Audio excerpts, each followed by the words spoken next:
Bonjour chers amis, nous allons parler aujourd'hui de l'âme.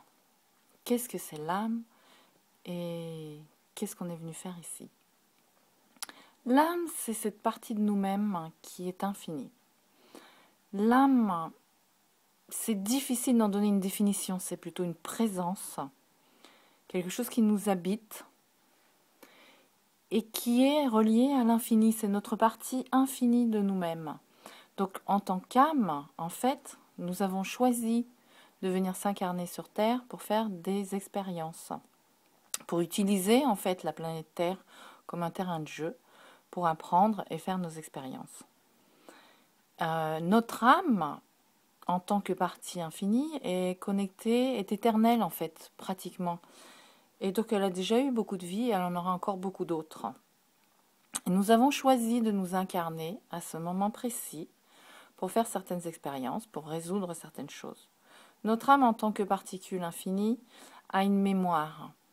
Elle a sa couleur, elle a sa personnalité, elle a ses expériences passées, ses expériences à venir.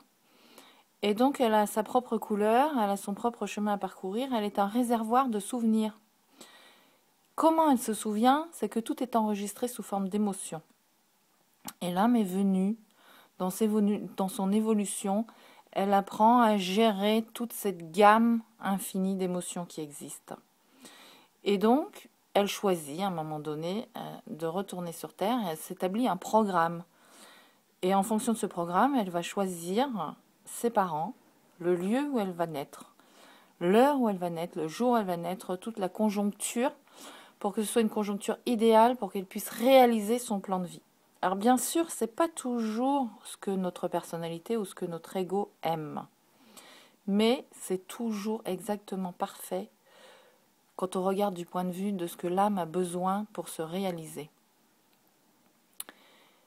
Qu'est-ce que... Bon, c'est une notion un peu vaste, tout ça, l'âme.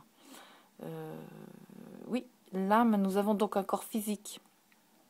Et l'âme, quand nous sommes conçus, nous sommes un petit embryon.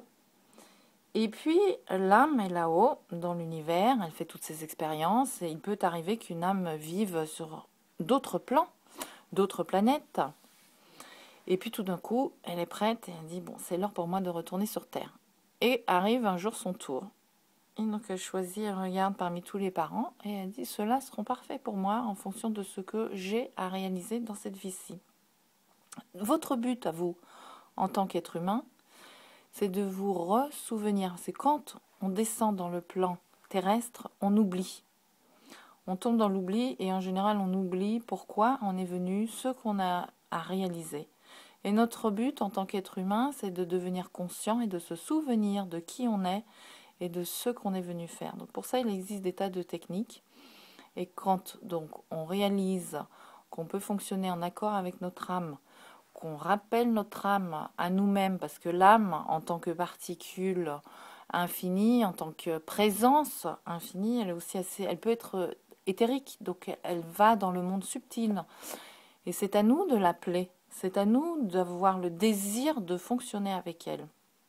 Et c'est à nous de commencer à maîtriser notre ego, notre personnalité, notre corps émotionnel et notre mental, de façon à ce que tout ça se mette au service de l'âme. Parce que sinon, il y a le mental qui tire d'un côté, il y a les émotions qui tirent de l'autre, et puis l'âme, on ne sait pas trop où elle est. Et c'est souvent ce qui fait qu'on a des dépressions ou différents problèmes physiques dans notre vie. Il faut savoir que chaque problème physique qu'on peut avoir, c'est le reflet simplement de quelque chose par rapport à l'âme qui n'est pas ajusté ou qui ne fonctionne pas bien. Donc en général, quand on commence à comprendre le désir de l'âme et à gérer, à accepter les émotions qui vont avec, il y a de fortes chances pour que nos problèmes physiques disparaissent. Donc le but de l'incarnation humaine, c'est donc de devenir conscient pour se rappeler de notre âme et de pouvoir fonctionner avec notre âme. En tant qu'être humain, nous avons plusieurs fonctionnalités, on va dire. Et nous avons plusieurs corps. On a ce corps physique, mais nous avons plusieurs corps subtils. Et nous avons notamment le corps mental et le corps émotionnel. Ce sont ces trois choses, corps émotionnel, corps mental et corps physique, que nous aurons à maîtriser si nous voulons nous élever à la fréquence vibratoire de notre âme et plus encore. Donc encore une fois, le yoga de l'écoute peut vous permettre et vous aider à commencer à comprendre le fonctionnement de votre corps émotionnel, de votre mental et de votre corps physique pour que tout ça fonctionne en harmonie, dans une union et une unité au service de votre âme. Quand vous réalisez les désirs de votre âme, vous rentrez en syntonie avec la vie et la vie devient fluide. Là-dessus, je vous dis à bientôt pour une autre petite vidéo et une autre petite conférence sur l'âme.